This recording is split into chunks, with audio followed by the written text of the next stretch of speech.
GM, everybody. Welcome to our YouTube channel. We have with us Travis, CEO of the Chad and Brad NFT. Welcome, Travis. Please introduce yourself to everybody who may don't know who are you yet. Hey, I appreciate you, Victor. Yeah, thanks for having me on today, man. Like you said, my name is Travis. I'm a cannabis industry owner operator out here in Coachella, California. So I've got some licenses. I am licensed and legal. We are making sure that everything is up to par out here uh, per state laws. So yeah, we've been in cannabis myself. I've been in for close to 15 years, man. So I've been in Wow, weed that's for a long quite time. a long time. Yeah. I was in the cannabis industry for like about 10 years. I mean, as being a stoner, but that's exciting. So, how did you get in general? How did your journey started with the cannabis? Well, I mean, if you want to count, being a stoner, man, it's probably closer to 20 something years. Yeah, I definitely started smoking weed in my teens. I'm not promoting it. I'm not saying go do it, obviously, but I was young when I started. Um, I always told my dad that I wanted to be in the industry. My brother's a grower. My uncle's a grower. I have a lot of people around me that not only smoke, but they grow or they do, something with cannabis. And so it kind of, I always just knew that that's what I wanted to do. So I was doing web design, and I've always been good with computers and stuff like that. And so I decided to start designing websites for dispensaries. And so I would just design websites for them, and I'd do their SEO so that they would show up on Google. Because back then, during that time, this was like 2008, 2009, Yeah, right? that So, was a new feature, right? Not right. So everybody that was nowadays still know how to do that. I'm going through the projects when I'm showcasing them. Not everybody has a good setup, so it's showcased right away on the right. Google. Right. So yeah, back when, Google was first getting popular and SEO was getting popular, that's kind of mainly what I did, but it was for real estate agents working for somebody else. And so I branched out, and rather than doing it for real estate agents, I just started doing it for dispensary owners. And my wife and I, if you're familiar with the website Weed Maps, it's one of the most popular websites for people to essentially find dispensaries and get their bud. And so we ended up developing a website that was basically a competitor to Weed Maps, and we called it MMJPal. And so it was Nice. mmjpal.com. And my wife did the commercial, the YouTube commercial for it. We spent, I think, 8 months developing it, going through Weed Maps and actually manually scraping all the listings. So we would manually scrape all of the profile pictures, all the menus, all the information as far as their hours, phone number, address, and we basically built our own Weed Maps. And a company out here in Palm Springs ended up finding it, saw it online, and called me and ended up buying it.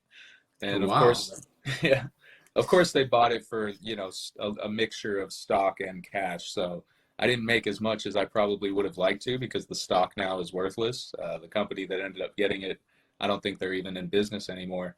But that was kind of my step into Palm Springs and that side of the cannabis industry. Being a direct, like, once I was out here, I came out here for that business, and that business didn't work out. So I had to figure out something to do while I was out here. And I had the contacts in cannabis, so that was the smartest route. So, and how did you get started with the Chad and Brad? Because I know you already been running successfully for a couple of years. So, how did it all started? Did you met a couple of friends, decided to make it? What about the capital allocation? Like, how did you went about all of that? Actually setting it up and starting from scratch. Yeah, so man, like I said, I came out here and I was working for other companies. So I was working just in the cannabis industry for other corporations, kind of grinding my way up the corporate cannabis ladder, so to speak. And eventually got to the point where I was GM of operations for a company that was owned by a publicly traded cannabis company. And so I saw kind of a lot of how the operations were happening with that company, and a lot of the money spent and how much money was wasted. And, I decided that we could do it better. And so the only thing that we were missing was the capital. And so me and a few buddies, it took us, I think, like a year and a half to actually save up enough capital to be able to do it. We got lucky with some investments in both crypto and in the stock market. So I got involved in Doge and I got involved in AMC. And so a lot of the, yeah, if All you know this what fun happened with stuff, both of right? those, yeah, Yeah. so yeah, if you know what happened with both of those, then you know that that was an easier way for us to make some significant capital to be able to launch this company. And so we started the company back in 2019. None of us quit our jobs or anything like that. We still worked full time when we first launched, and we were actually a CBD company to start. So we had another facility that we rented, and we were just processing CBD and making CBD distillate, and that's pretty much where Chad Enterprises started. And then the CBD market tanked. It took us a little while to find a location that we could license for THC, but we found it. We went through the licensing. It took us like 11 months to get licensed, and we were good to go. And we set up shop and just started working. And the whole joke behind Chad Enterprises, which is what we named the company, was because we watched a bunch of Chads run their companies into the ground. And we were basically, it was kind of like um, a satirical way of just saying like, hey, we know that there's Chads in the industry, and we're here to be the best Chad out in the industry. So that was kind of just That's our a lot little of inside fun. joke. Yeah. I wanted to ask you, so how long did it took you actually with the company to start to be producing a cash flow so that your initial investment with all your partners with who you started the company actually took? Was it like half year? Was it 1 year? And what's the challenges on the way that you had to overcome was? You know, it was pretty quick, man. It was actually within the first 6 months. Oh, Um, wow. yeah, so we got really lucky, right? I wouldn't say we got, well, it was a combination of luck and just the work that I guess we had put in over the years. So the biggest thing was me being in the cannabis industry, and my partner Kevin, he's been in just as long as I have, if not longer. He used to run one of the most successful retail deliveries out here in Coachella Valley back in 2012, 2010, 2015 Wow, that's through that long. whole Yeah, era. yeah, that's Yeah, long time. so only naturally he ended up, you know, we partnered up together, and now we run the most successful retail delivery in the Coachella Valley, but we're doing it legally in the legal market. So yeah, that was a great relationship that I've been able to build with Kevin, and we've worked together for many years, and we'll probably continue to work together for many years. And he's been my partner in Chad for a long time. And so yeah, man, through our contacts and through the people that we've met, just kind of working in the industry and being in the industry, our rent is probably 5 times cheaper than anybody else that's in the industry in California right now, just because we know the owner of the building. So she was willing to work out a deal with us where we pay really cheap rent. We handle pretty much everything there. A lot of our retail suppliers, when we first got started out, they were giving everything to us on the arm, so on terms. So they would give us 30 days to basically pay our bill. And so that's how we essentially started out. Was we put up the money for the licensing, we put up the money for the rent. We had to rent the building for close to a year before we could start. But we were able to make that money back quickly because we had a lot of people that were basically knew how good we were in the industry and were willing to take that chance on us and say, yeah, man, I'll give you $5,000 worth of product, just pay me in a month. And you know, if you get 10 to 15 distributors that are willing to give you $5,000 worth of product for the first 30 days that you're operational and let you pay that off over time, you know, it helps boost your business significantly because people are going to buy weed, man. If you build it, they will buy it. It's not like people aren't buying Yeah, weed. absolutely. That's for sure. Yeah, I agree with you. So my next question is, like you've been in AMC and you've been in the Dogecoin, so that's how you originally know about the crypto and all this stuff. But what was an idea actually creating an NFT collection? Was it a natural? Was it like some crazy joke at first, or how did it start It, it in general? it was kind of a joke at first, man. It was me and my other partner Jimmy, and we were out on a golf course. And you know, when you have a company and you start a startup and you become cash flow positive, and people see that you're making money, and you start, you know, filing your taxes, people see all the reviews that you're getting on weed maps, people start seeing the money that you're making, they want to get involved. Everybody wants a piece of the pie, right? So I'm proud to say that we did end up doing, and we did file the taxes for this, and the company made uh, significantly a little bit over $500,000 last year in our first year of business.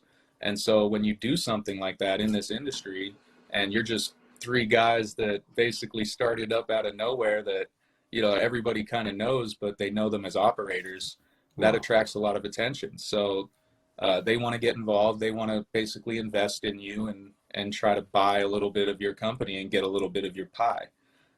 So we're kind of against that. We've always been against that because that's why we started the company in the first place. Was we saw kind of how corporations acted in the industry and how they didn't really listen to the operators that are down there in the trenches doing it every single day.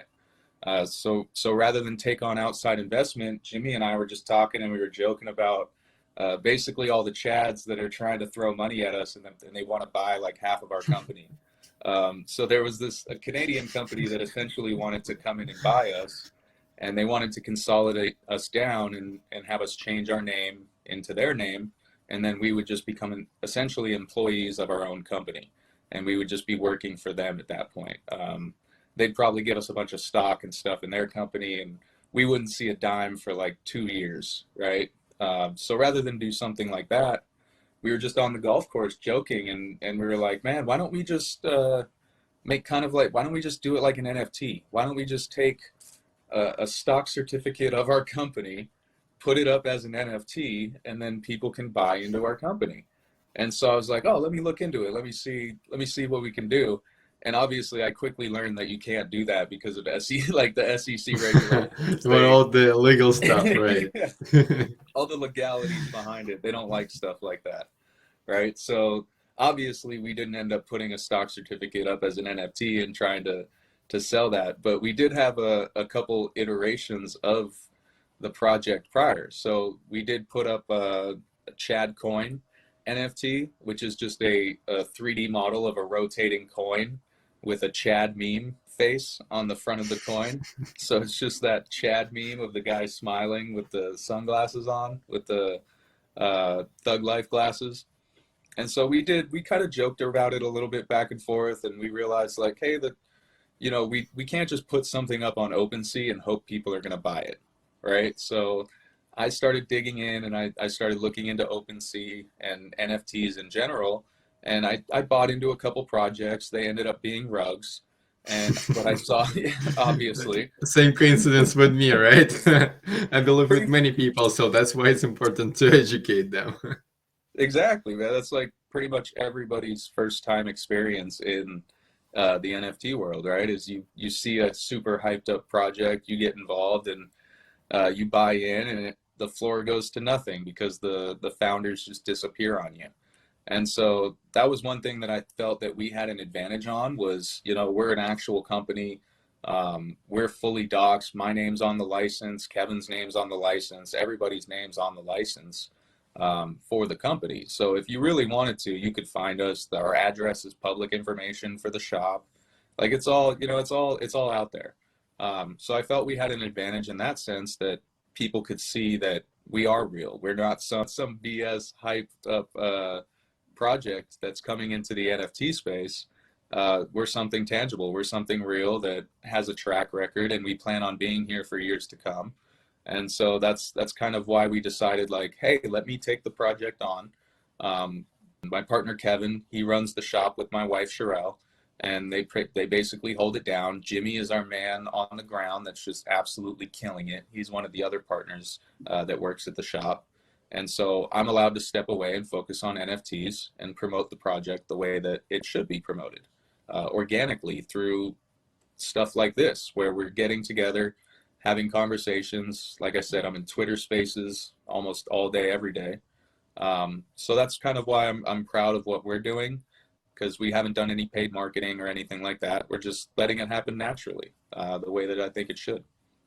You know, it's the same thing with our project, and I'm looking at some of them right now, and it just doesn't make sense. Like I spoken today, I've sold the project, literally created the page in May, few days ago. They have no website. They say their Discord is closed. They just went and paid 30 different promoters. They put it 2 posts out, and they've got over 3,000 likes, almost 3,000 retweets, and the followers just keep increasing every time you refresh the page. Doesn't Yeah. make sense, and they have nothing, and they getting this hype. So I don't know. The people say, "Hey, this market need to be like they need to be more rational." See the people docs. No, nobody actually still cares about that as much. If we go for the public, they see something hype, they just go for it. And we also didn't went for the paid marketing. It's completely organic, and the difference is that whenever the project is selling out, you can see at the secondary market that there is no people flipping it for nothing. Why? Because in the first place, they knew it's not just about like going and making money, but actually joining the community and receiving a lot of benefits being in there over a course of a time. Just a simple example with the giveaways. We hosted dozens of the giveaways, the holders only poker nights, and etc. Like people getting so much value in NFTs, in crypto, simply by being a part of this community, discovering more cool projects, and that's what makes a difference. But the thing, these projects are not selling out that fast, and I don't understand when this shift of mind gonna happen eventually. So I wanted to ask, how originally, when you got into the NFT, were you thinking like, okay, our supply need to be that, or then you rework the supply? Let's say how you were going about the chain. Was it like an obvious decision for you to go for the Ethereum? Well, so yeah, the reason that I went with Ethereum was, like I said, I started just kind of getting into the NFT space and getting into other projects. And a lot of the projects, like the first thing that obviously shows up when you start talking about buying and selling NFTs is OpenSea. And so OpenSea is one of the biggest NFT marketplaces. And so that was obviously the first one that I came upon. And it wasn't until recently that I even found out about other blockchains and launching on other blockchains. So it was either in my early stages, it was either Ethereum or Polygon. And I thought to myself, just kind of the first initial thought was, okay, I'm an Ethereum buyer. I was a crypto guy, so I bought Bitcoin, I bought Ethereum. Yeah, I bought a lot of meme coins, right? Like Doge and Sheeb and stuff like that. But I wasn't thinking like, oh, I'm gonna sell NFTs on Doge and Sheeb. Just Yeah, doesn't obviously make seems sense, right? right. So even though I do strangely get Sheeb offers on OpenSea randomly, I don't know how. I'll randomly get an offer for Shiba Inu in my email. So I'm thinking Yeah. that that's probably fake. So yeah, I just, because of, I think, me being newer to the actual NFT space in itself, that's kind of what geared me towards Ethereum, was just being that, oh, in my mind, that's what I've been buying all of my NFTs on, is the Ethereum blockchain. So it only makes sense that when I sell my NFTs, I would sell them on the Ethereum blockchain.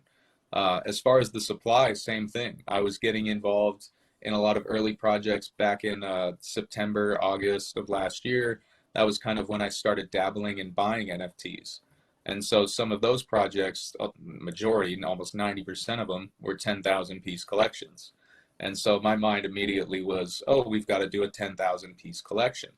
And I priced it essentially based on what people were offering us as far as investors. So essentially our standard investment that people were coming was right around $2 million.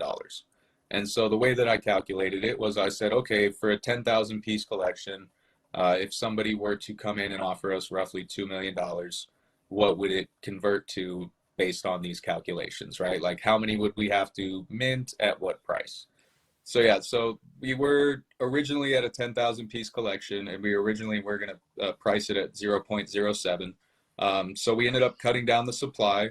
We went to what's now a 55 piece collection, and we actually even dropped down the mint price down to our 0.05 that we're at now. And even with mint, or with Ethereum, the price of Ethereum dropping, it makes it a lot easier for people to get involved at these levels. And so that's why I wanted to make sure that we had it, affordable, and that it wasn't something that, we don't need the money. We don't need like $2 million tomorrow to make what our roadmap happen. Like a lot of these projects, they say, oh, well, if we don't sell out within a week, there's no point in even continuing on. It's like, well, Well, it doesn't make sense. You don't need it all right then. you should have certain milestones, right? Where you say, okay, at 10% we can do this, at 25% we can start to do this, at 50% and so on, right? So you have it budgeted out so that you know what you can achieve. And so the only thing is now, being at, I think we're right around 18 or 16% minted, we were able to move forward with parts of our roadmap, but not everything. And it's just going to have to be time that we wait till we can actually achieve those portions of our roadmap. It's not like we're going anywhere. It's just going to take a little bit more time. Yeah, and the beautiful part of that it's okay for you to actually just going and continue going organically. As a lot of people now I see breaking up and like leaving the industry forever. That's what's happening also in this market condition, And a lot of people that tried to sell out and it didn't work, they start to panic, go for another blockchains and etc. Like, they just don't stick to original plan. And I got it. In our case, it also hard to stick to original plan because we needed like 100 NFTs to be sold to organize the first live event, but at this market prices we need 200 of them to be sold, but just simply because of the capital. I started Right. from scratch. I don't have anything backing it up aside from me and my time. But the thing is that I can deliver everything else in here. Nothing stops me. I've been creating the content, organizing funny events. And we're thinking now how to maybe restructure and reward the people that are already the holders. But firstly, we need to ask the holders. So that's going to be another thing. I first ask the team, then the holders, and see how it goes.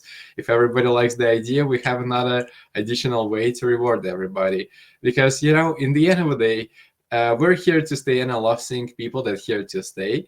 I've been long time already, since August on Twitter, and I've seen how many different people disappeared forever, never get back.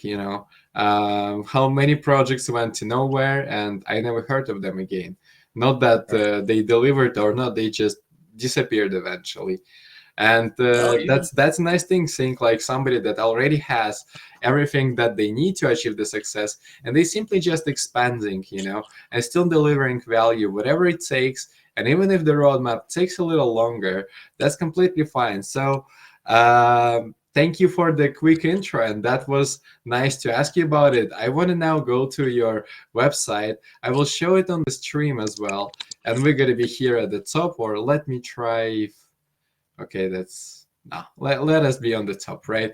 So we're going to your website, and I wanted to ask you a couple of questions going through your project. So, when did you start it, and did you went right away into building the Discord, or were you only at Twitter firstly? How was the process of the setting up the project itself going? Yeah. So when I first started, I think the first thing that I did was I looked into the socials. So I got our Instagram set up. I set up our Twitter. I actually took my old Twitter that I wasn't using, and I ended up changing the name. I think it only had like 85 to 100 followers at the time. So I just ended up changing the name and making it the Twitter for the project. And so then I ended up setting up the Discord, and I just kind of went on the different socials. I had quickly learned that Twitter was the number one platform essentially for the social platform for people looking for NFTs. And so that was the big thing that I did was I started just hopping on Twitter and trying to essentially post and build and do stuff a little bit like that. Um, Early on, my biggest, I think, marketing was through shilling. So hopping in other discords, I would find other projects, and basically that was all I would do is I'd get into their Discord. I would see if they had a shill channel. If they had a shill channel, I was just shilling my own project, and that and on Reddit. And so basically between Twitter, Discord, and Reddit, I was able to bring in enough people to where I think I had like, maybe 150 people or so in my Discord. And I had a couple people that wanted to be mods and stuff like that. And then they started telling me about Twitter Spaces. And so it was actually Dolce. She was one of my first mods that I met through one of my earliest members, Junior Pickles. And so he told me about Dolce, and then Dolce told me about Twitter Spaces. And that's all I started doing, man, was I was literally spending 23 hours a day in Twitter Spaces and just nonstop. Wow, that's a lot of hours, my friend. As if you can recall any Twitter spaces that in particular you start to join and the people you start to follow. Yeah, so my first Twitter shill space, and it's pretty funny because since this was my first interaction with Twitter Spaces, it's almost like I got the worst out of the way first because Dolce was the one that introduced me to Skirpy.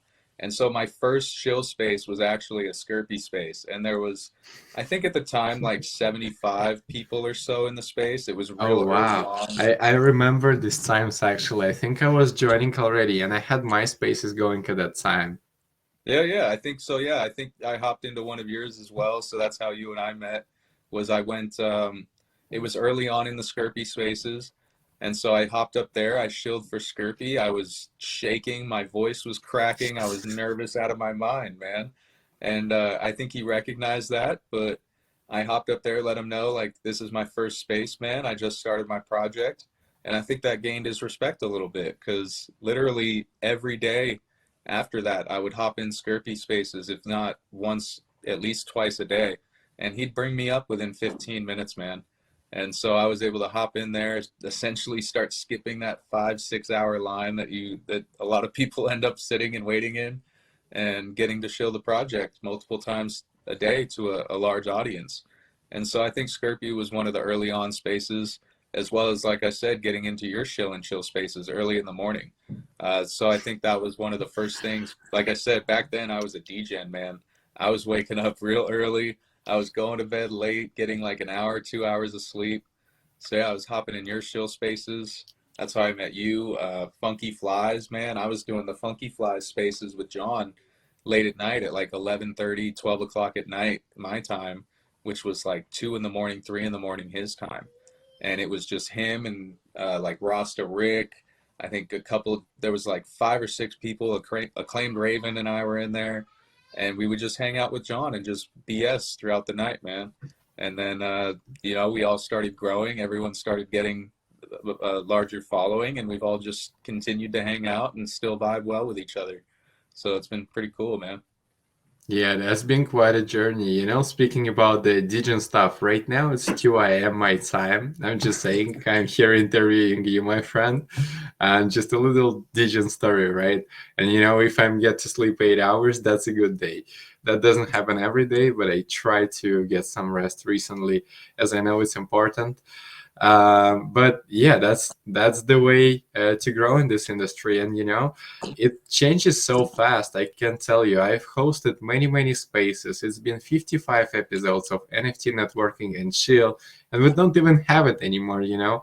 I stopped to host the spaces as there start to be these big rooms that everybody goes in them, and eventually it doesn't make that much sense hosting one of your own instead of going in another one.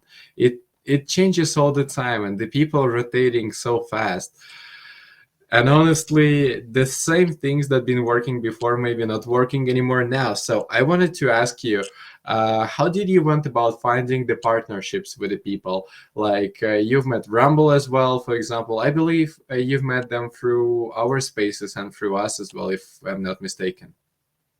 So yeah, I've met Aaron in a lot of spaces, man. So Aaron, I think Aaron and I ran into each other in the early shill spaces. I know she'd also been in a lot of the Skirpy spaces, and I know a lot Yeah. of the times we'd hop up because I'm not sure if we're on similar time zones. I think she's on the East Coast, but I know that our space times usually coordinate. Like we're usually hopping in the same spaces right around the same time.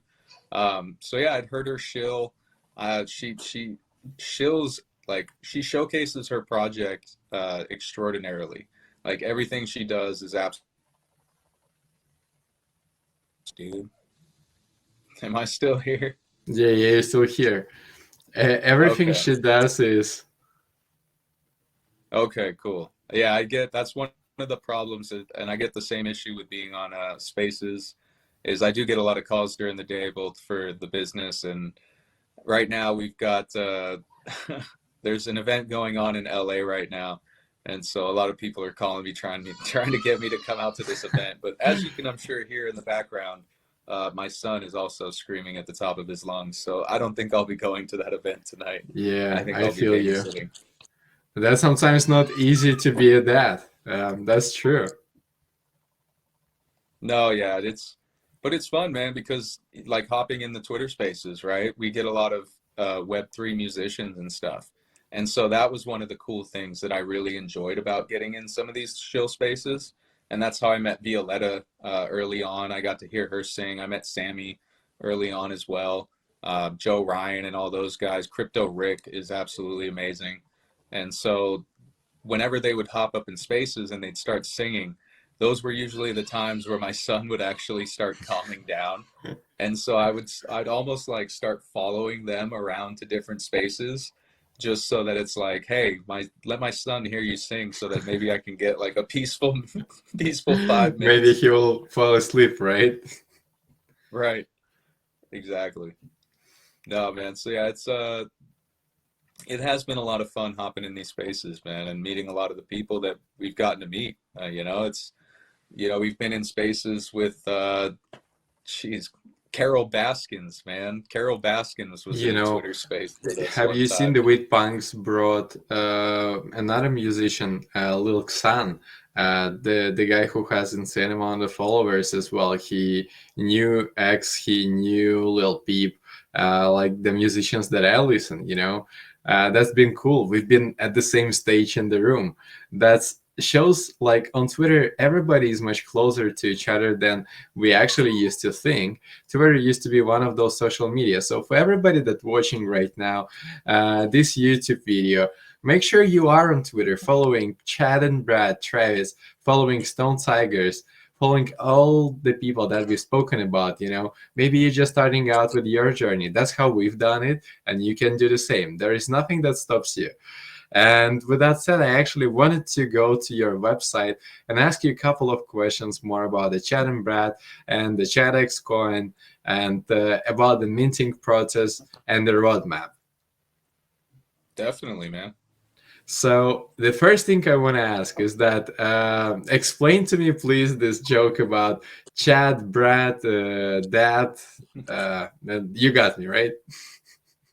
Oh yeah. So yeah, the Chad and Brad stereotype, man. So Yeah. that's kind of like I said, we started the company before we actually started the NFT project, and we named it Chad Enterprises back in 2019 because it was like I said, it was kind of an ode to all the Chads that were getting into the industry.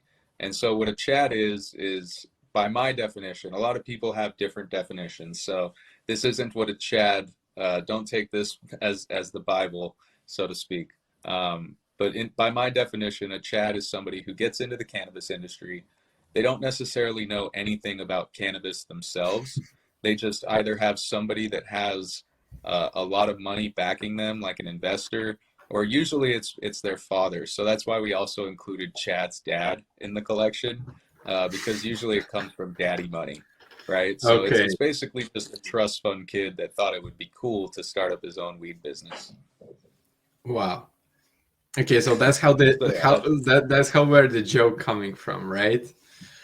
right. So that's kind of how our company started. Was like I said, I've been in a lot of positions in the cannabis industry. One of them was I was lab director as well for another company, and so this story and this business that we worked with, the actual owner, the basically the investor behind the actual company, the one that launched the company, he was getting ready to retire, and he didn't really want to be involved in day-to-day operations anymore. So he stepped down as the CEO, and he appointed his 23-year-old grandson, who was fresh out of college and didn't smoke weed, didn't know anything about weed, had never ran a business or done anything business related in his life.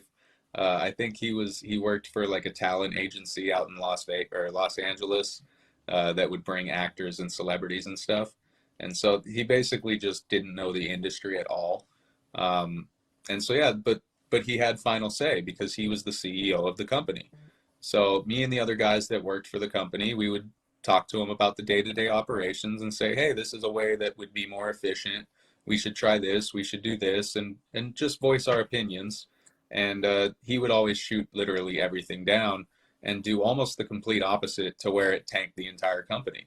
So the company ended up losing close to $4.5 million because they Wow. appointed this 23-year-old kid to essentially run the operations. So that's, to me, that's what a chat is.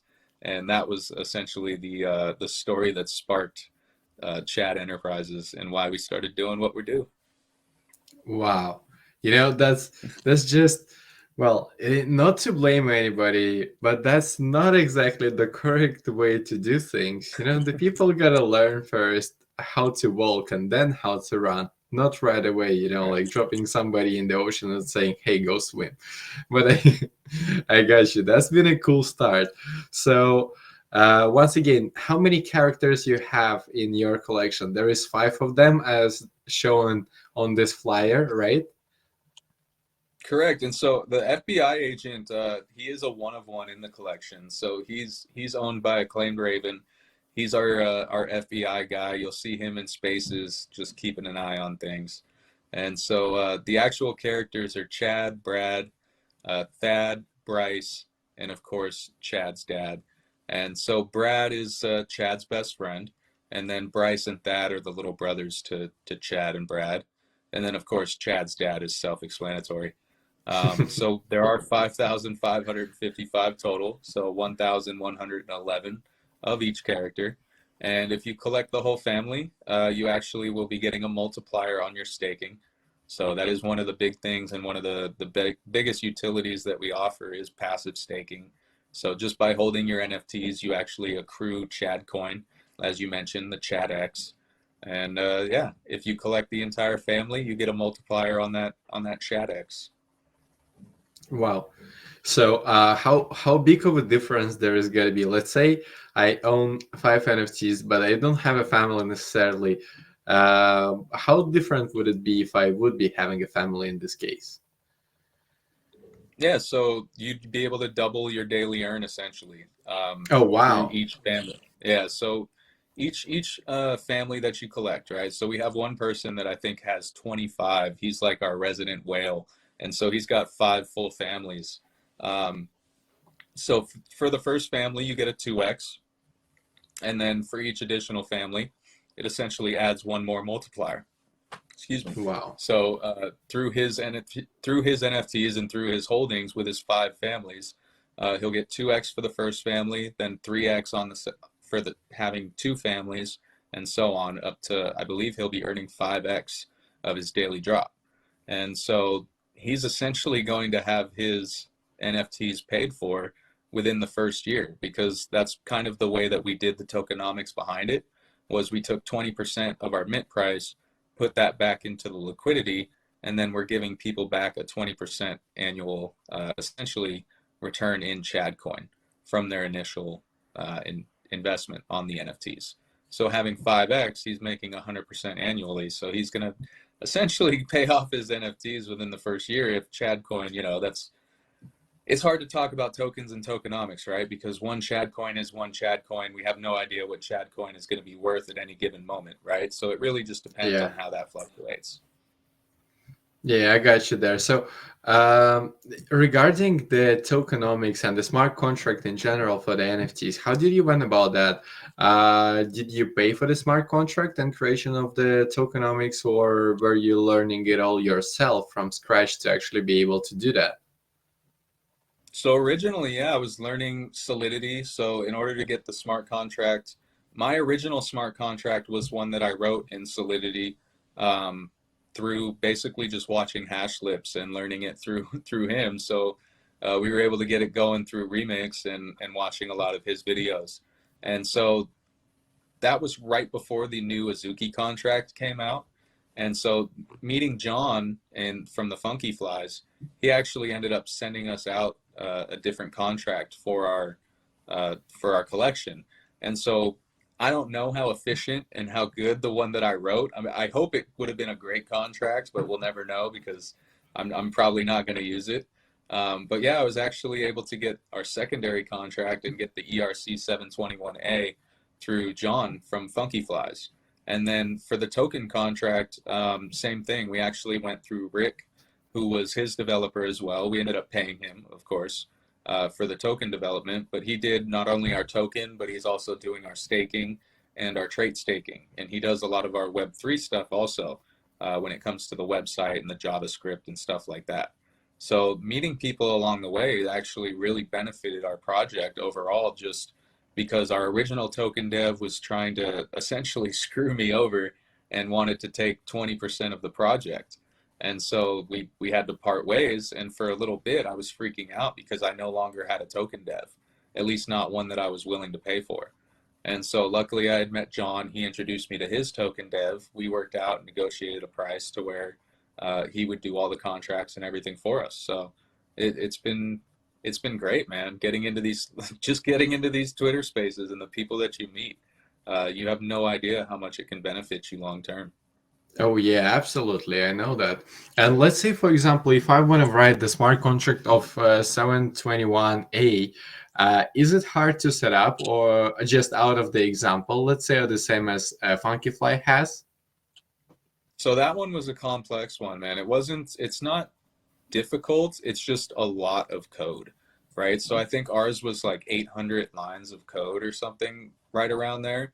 So it's just a lot of code. And that's not even including all the dev notes and stuff like that. That's without all that stuff that you've got to go through and actually when you're learning these. So with Solidity, it's open source, right? That's the coolest thing about all of this is all of it's open source. Everybody knows exactly what's going on at any given moment, whether it's through transaction hashes or contracts, smart contracts, metadata, stuff like that, right? So having all of this open source information, you can take little bits of what you want to do for your contract. Let's say you want to do a reveal. There's somebody out there that has written lines of code that you can go in and alter that will allow you to have a reveal done for your collection. And so that's essentially what I did in the first place. But luckily, Rick ended up doing all of that work himself on the secondary contract. So I didn't have to do much other than go in and kind of change, our supply, our price, our wallet addresses, things like that, that are pretty fairly simple when you have somebody else develop the contract for you. Okay, that's nice. And you saved yourself a lot of time and money there, I can say. That's like Yeah. 20%. Wow, that a def one. That sounds a little insane. And then you end up finding people that did it for completely different reasoning, right?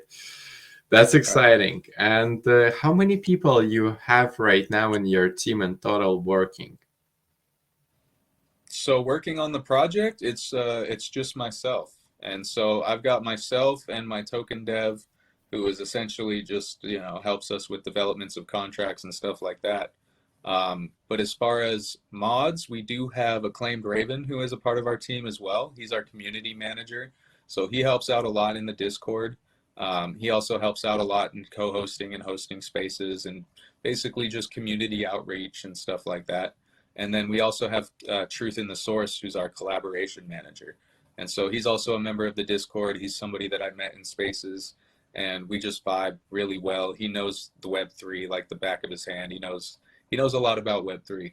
And so he's the one that reaches out. So if there are other projects that want to collaborate with us or do something with us, Truth is the man that you need to talk to.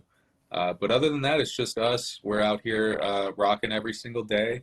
I obviously have my partner Kevin, who does a lot of the art. So he does a lot of the art and graphics and stuff like that. So for the merchandise, the logos, things like that, Kevin does a lot of that stuff. And then I just go through and essentially put them on shirts and hats and t-shirts and build out the websites and do stuff like that. So yeah, it's a small team, man, but I think as we continue to grow the project, we'll continue to grow the team because I've had a lot of people reach out and say that they want to get involved. And it's just about sitting down and actually defining, what would you like to do with the project? What would you like to do for the project? And what do you want the project to do for you? Well, yeah, that's true. You always got to figure out how you got to do it for both sides, not just for Right. one. That's Right. true. So, I want to ask you on a couple more specific steps on your roadmap. So, currently you're minting everybody. You can go and check it out. You can go and mint yourself a piece. It's available right now, and it's pretty easy to find the green button says mint now. You click on it. For everybody that doesn't know, I'm just gonna show you. Brings you right to this page. You can connect your MetaMask wallet. You can select the number of NFTs you want and just press mint now. Pretty easy setup, nothing too complicated, nothing too crazy. And yeah, also if you want to join the Discord, here it is. Go meet the community, amazing people. And yeah, so I wanted to go to the second one. You said that the launch ChatX is going to be the second step on the roadmap, and you were really fast to execute on that. So you have it up and running right now.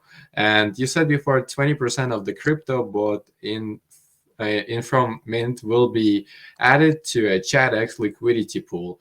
So you constantly adding as the people minting, or you're reaching the milestones and then you're adding to the liquidity pool. And for everybody that don't understand what the liquidity pool is and what the ChatX coin, I'm going to show it to you on the screen so you understand what the hell I mean by saying that. Okay, I'm good at speaking a simple language to you. So No, so as you can actually, see, if you go to back to the website and you go to the ChatX page, there's a better chart that will show exactly what's going on with it. So if you go back to our website and go to our, I did add a page. If you go to the menu, yeah, there should be a ChatX page. okay, yeah, that also works. Yeah, and if Okay, you click on the where it says chart, I believe. okay, yeah, I can see that. Perfect. Yeah, that one will be a lot better. Sorry. Okay, so here we go.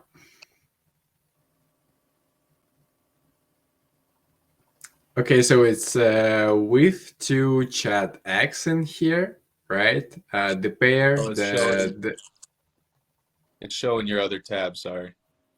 I still see our website. oh, right. I'm sorry for that. No worry. It's just opened the new No, you're window. good. I forgot I'm sharing the window. That's all good. I can do it this way. No problem. Thank you for letting me know. I thought everybody Yeah, no already problem. can see it.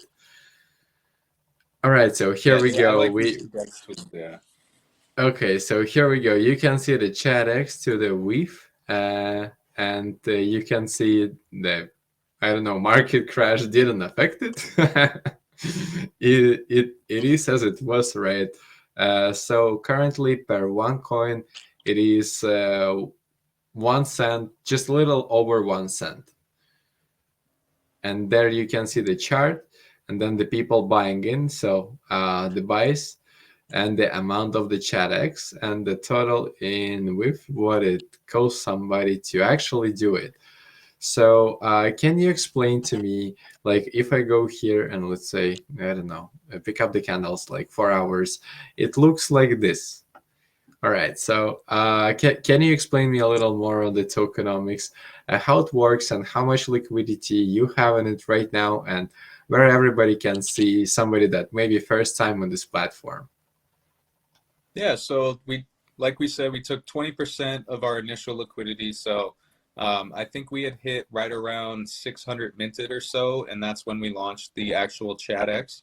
And so we'll probably keep with that same milestone. So we took initially 3.5 ETH, and so we had to put 3.5 ETH and an amount of actual ChatX. And so based on the math that we did, we wanted our token to launch right around a penny. And so there is a million supply currently out in ChatX that is available just in public circulation. And the liquidity backing that right now is roughly 3.5 ETH. And so as people continue to buy and they continue to swap ETH for ChatX, the liquidity of ETH continues to rise while the ChatX itself depletes. And that causes the price to fluctuate depending on the price of ETH. And so as we know, the price of ETH has gone down, and so if you continue to swap, I think you can actually end up getting more ChatX now for your ETH. I'd have to look, Yeah, but yeah, you're right basically with this. So there is like about $7,000 at this Ethereum prices at this current moment, I would say, right? yeah, Ethereum was right around. So yeah, 3.5 ETH was right around $7,000. It was right around $12,000, I think, when we initially put it in. So yeah, we started Oh, with right wow. around $12,000 in initial liquidity per fiat. And then yeah, as ETH continues to fluctuate, the price continues to fluctuate as people continue to swap their ETH for ChatX. And so the big thing about it is all of the daily staking. And so people will be able to earn and they'll be able to check, but they won't be able to actually swap it for ETH unless they go in and claim it from the website. So it does cost gas to claim all of your accrued staking tokens. So you just got to make sure that you've accrued enough that it makes sense that you're paying for the gas to not only take them, but then you've got to pay gas again if you want to swap them, or you can just hold them. And eventually, when we set up our final phase, which is the metaverse dispensary, you'll be able to actually exchange them for cannabis. Oh wow! But well, if I'm not living in California, right? If it's legal. Yeah, if it's legal in your area. We've got to throw that disclaimer out there. Okay, okay, I got it. So everybody, yeah, you can go here or you can go directly to the Uniswap. Once again, it's available on the website. There's at the top ChatX, and you can see more information about it. So can you explain on the tokenomics side a little more to us as well? What's the tokenomics is all about your token aside from just staking it? So what else can you do with it, and how do you go in the virtual dispensary? What you're building there? Any ideas, thoughts on that, so that everybody can have a little more clue? Yeah, so the tokenomics that we have defined on the website, so those are fees associated with each transaction. So it's similar to like NFTs, right? If you have creator fees, you are paying creator fees every time you buy and sell an NFT. And so we do have a tax fee, which is a 1% tax, which goes back to the actual community. And then our liquidity fee, which is also 1%, goes into the actual liquidity of the token. And then we've got a 2% staking fee. So 2% of each transaction goes back to the actual staking for the community and the staking contract, and then a 1% burn rate. So 1% every single time a transaction takes place is burned.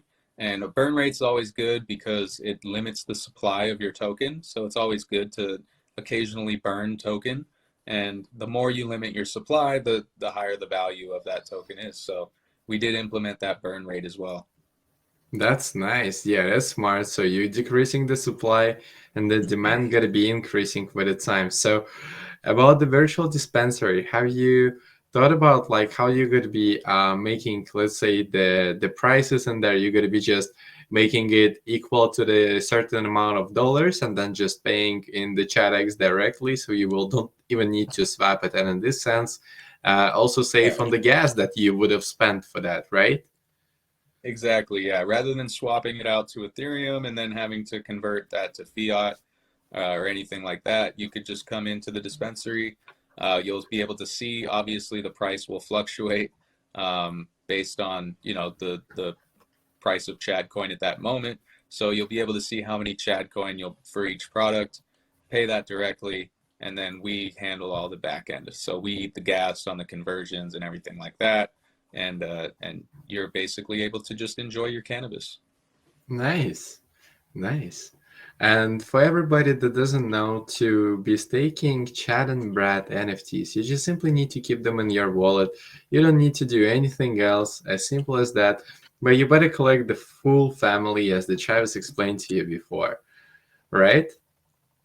Yes, sir. Yeah, you collect that family, you get that multiplier on that staking. So it'll actually double, possibly triple or more, how many Chad coin you actually earn per day.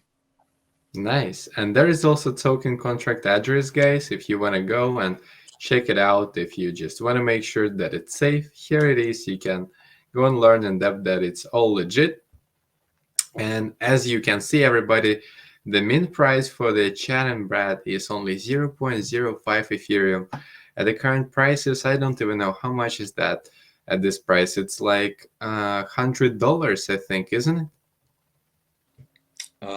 Yeah, I'd have to, I believe it's I like believe it's $100. 108 or something. Yeah, it's right around 108 or something like that last time I checked. Okay, so it's like $100 to get yourself Chat and Brad NFT. And for somebody that's watching, that's not a financial advice, of course, but it's just saying that you could consider this option for yourself. You're an adult in the end of the day, and we're just having a lot of fun here about the chat. you know what it's all about by now if you've been watching this interview. So I wanted to ask you about the expansion of the operations as well, as you mentioned on your roadmap. So this is one of your main goal, and I know you've been already working on that for a long time. Can you speak a little more about this step and where you're going to be expanding, with who you potentially would be collaborating for that, so that everybody have a little bit more additional information where they can get their wheat and like which states. I think you said before that you're going to be also expanding to the different states outside of the California Coachella Valley too. Definitely, yeah. So we have been working with companies in Michigan. They have projects going up in Boston. And so we are trying to expand into other states with our cannabis operations. And it's something, like I said, that we plan to do regardless. We've been able to build up the company to be the top retailer. And so it's only natural that we expand and become the top retailer in other locations. So we do have 3 brands currently on the shelf, basically behind the Chad and Brad name. And so we want to start allowing those brands and those products to go into other states and get onto more shelves as well. So like you were talking about our Booth by Chad, we've got our Brad's Mystery Mids, we've got our Legacy by Chad and Brad. And so ideally we want to see Legacy on every shelf in not only California, but every legal state. And, to expand, and that's, you got to have packaging, you got to take care of marketing, transport. There's a lot of finances that you have to have in place to be able to do Yeah, that. that's true. So, That sounds like not super easy task. yeah. So, like I said, it's something we plan on doing regardless. But we figured that if we got our community involved, it's something that we could actually achieve a lot quicker through this project. And so that has always been something that we wanted to be able to do, and be able to essentially reward all the people that allow us to get to that point and allow them to get really involved. Yeah, absolutely.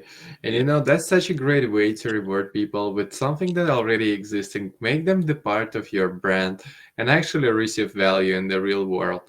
That's exciting. And yeah, thank you for the breaking that down for us. And I just cannot wait till you actually do that. I'm sorry I'm not from the USA. I'm from the Europe. But if I get a come to the California, you just got another loyal customer there. I'm just saying that even before I'm there, you already got it. But it's got to be the time for me till I can actually join us. I wanted to share with you. I don't think I said before. I'm moving back to the Portugal at the 31st of May, so in the end of this month. And I have no clue how I'm gonna make a living. I'm telling you, I have less than 200 euros, and I'm just having fun with my life. I have no clue how it all will go, but I feel it gotta be okay. It gotta be fun. So I wanted to ask you also about the web cartoon series, because as I remember, your company been built completely on having fun about the Chad and Brad and then Chad's dad, right? Like all this joke.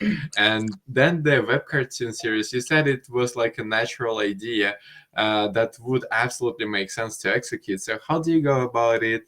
And will you be hiring people for that, or what's your idea to actually be building a series? Maybe just a little more additional information for everybody out there. Oh, definitely. Yeah, it was originally we were talking about a mobile game. And so the web cartoon series actually came from the community, and hopping in, like, once again, Twitter Spaces, and just talking with people and people voicing their opinions and kind of giving constructive criticism and just ideas, how we can expand the project. And the web cartoon series was one of those ideas, and it just sounded too good that we couldn't roll with it, man, because really the story behind Chad and Brad and the art itself, it just fits perfect for a cartoon. And so obviously it'll be an adult cartoon, but yeah, that's one thing we will hire some people to get done. We'll have them do some animation, and you can see that that's a little further down the roadmap, because since it came from the community and it wasn't really something that originally I had planned on, I really have no idea where I would start with something like that. And so I do need to find the proper channels and get with the right people to make sure that we go the correct route when we develop this. But we have already had people talk about wanting to voice characters, and We've even had somebody write like a full page of like an intro to basically who the family is and everything. So I have a feeling it'll get done pretty quick just with our community and how they've been doing it. We've got a lot of wonderful creators in Stone Tiger family. So there is people that do the animations, for example, and you can just ask them. I mean, we're right now with the Tigers cooking something very interesting, and Chad and Brad also got to be in it. I told you. I can tell you a couple of that are there, but don't want to announce anything. But there is got to be integration of Tigers, Chad and Brad, Rumble, Word APH Club, Skirpy, and many others. There's going to be 25 NFTs. Nice. We're making something super cool. And I wanted to say that there is so many different creative people that always feel free to ask, jump in and ask, hey guys, I'm doing that and that. If somebody knows how to do this and this, I would maybe talk with you and we could work something out, so we could work together. And a lot of these people would definitely do that because they already do that just for fun and building their names, not for money. So yeah, you can just ask. There is a wonderful community. You have access to it. Just rely on these resources as well Definitely. any point in time you need it. Always. So yeah, and Yeah, that's definitely, man. nice about the web cartoon series. I sorry interrupted you. Go ahead. No, you're good. No, I've always made sure that yeah, if we're moving forward with stuff, if we get stuff done, I tend to just, I don't necessarily put things on the back burner, but I like to prioritize, right? And so our main priority has always been getting through the mint. And so I've always just been focusing on getting out there. I've been doing a lot of mega spaces lately, so that's one of the other things. And just reaching out to a lot of the other different communities that we haven't necessarily gotten involved in. But definitely when I get to that point, man, and we're trying to rock and roll and make some other stuff happen, then by all means, man, I will be reaching out to as many people as I possibly can to see what we can make happen. But right now, if anybody, the biggest way that people can help is just to continue to spread the word and like what you're doing here and being able to bring us on for an interview, man, and letting me kind of just go deeper into what the project is and who we are and what we're doing. That's all the help that we can get right now is just help getting the word out. Man, that's completely free for everybody. I'm just doing that because I personally want to learn more. And I wanted the people that may be outside of the NFT industry to understand why it's important and what can be done differently and why you can build the value over a course of years. And then the project going to be eventually successful. As right now, we're still super early. And, like having the legal business behind for already a few years, producing profits, making money, and anyways been expanding and now delivering the real value to the people. That just doesn't make sense not to share that. And I want to do my best to just spread the message across. I appreciate it, man. Yeah, that's I love being able to get out here and talk with people, and it's even better when people go out and they talk about us, man. It feels good to have somebody hop into a space and say, "Oh, hey, I heard about your project in another space. Somebody brought you up and was talking about you, and I wanted to come and see what you're all about." I think that's absolutely awesome. Yeah, absolutely. And that's true. There's a lot of new cool ways to interact with the people. And I've spent a lot of time just playing with the algorithm. But honestly, when a lot of people joining the spaces and just sharing, it works much better than just one person doing it. So we gotta incentivize our communities to actually go out there and do it. So everybody that's watching, if you're a holder of the Chad and Brad or Stone Tiger, go out there and just simply say that we are currently minting Chad and Brad at 0.05 ETH, Stone Tigers at 1 Solana. Go get it. All the market is down, so get yourself NFTs. It's even more affordable than it was before. And I know that we already spoken about the family rewards. We already touched on it on the merchandise, but could you explain more of what the family rewards are going to be coming into the future? As you mentioned, there's going to be also the digital side of the things. So could you explain on that a little bit too? Yeah, so the family rewards, they're not only, it's not only merchandise, it also has a lot to do with our IRL events as well that we plan on holding. So you'll be rewarded both IRL and in Web3. So any future drops that we do, we are going to be doing free drops, free airdrops out to the community in form of NFTs. We also do, a lot of daily giveaways for only holders and stuff like that. So some NFTs that we've given out, we've only made sure that they've gone to direct Chad and Brad holders.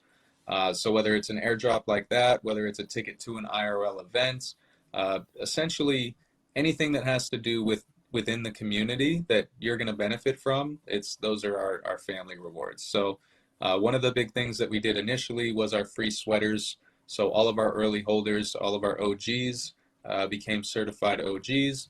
So the other thing you'll be able to get is discounts on merchandise, discounts on actual cannabis products. So these are just some of the rewards that go with being a Chad and Brad holder. Nice. Thank you for breaking that down. And I cannot wait till I'm gonna be having my hoodie with Chad and Brad. I'm gonna be wearing that on stream, so there is additional marketing for you right there. So I'm just waiting whenever I will receive it. And that's exciting. So Let's go, man. I wanted to ask, probably we went through almost everything aside from white shoes. So before we go to the section, I wanted to ask you if there's anything you would add from yourself at this point, or if we go to the next one. No, yeah, I think we're good, man. We can definitely move on. So the Why Choose Us section, those are just kind of some of the rewards that you'll see by being a holder, essentially. That's kind of some of our utility right there. Okay, as a passive rewards, once again, it's staking, guys. And there is also the merchandise that you're going to be receiving, and there is much more that's going to be coming into the future. So that's one of the reasons why you really shall pay attention to such a projects than product discounts. And I've been speaking on the video that you get a 20% lifetime discount for all the foundation delivery in the Coachella Valley in California currently, but later you will be expanding as well to the other states. So how the discount works, it's like an additional code, or how the people actually going to be able to use it whenever ordering your products. How does it work? So that's the cool thing with being IRL, right? Is so you are going to have to prove to us when we get there that you are a Chad and Brad holder. So in order to be able to get your cannabis, we're not just going to leave it on your doorstep, right? We are definitely going to have to make sure that you prove you're a holder. I think we went pretty much through everything. And once again, everybody that watching this video, make sure you go and mint yourself Chad and Brad NFT. It's available for 0.05 ETH.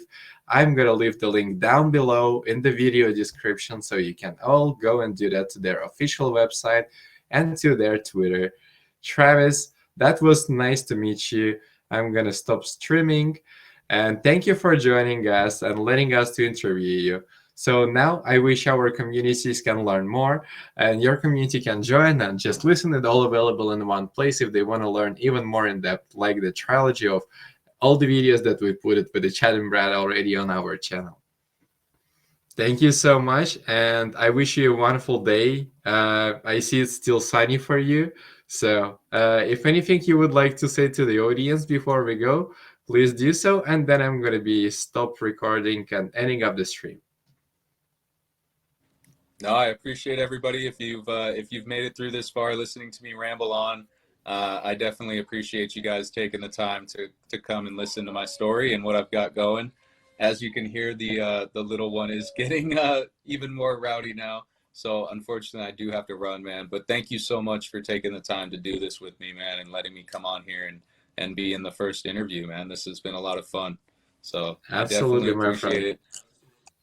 And get out there and mint some Chad and Brads, especially with the price of ETH being what it's at.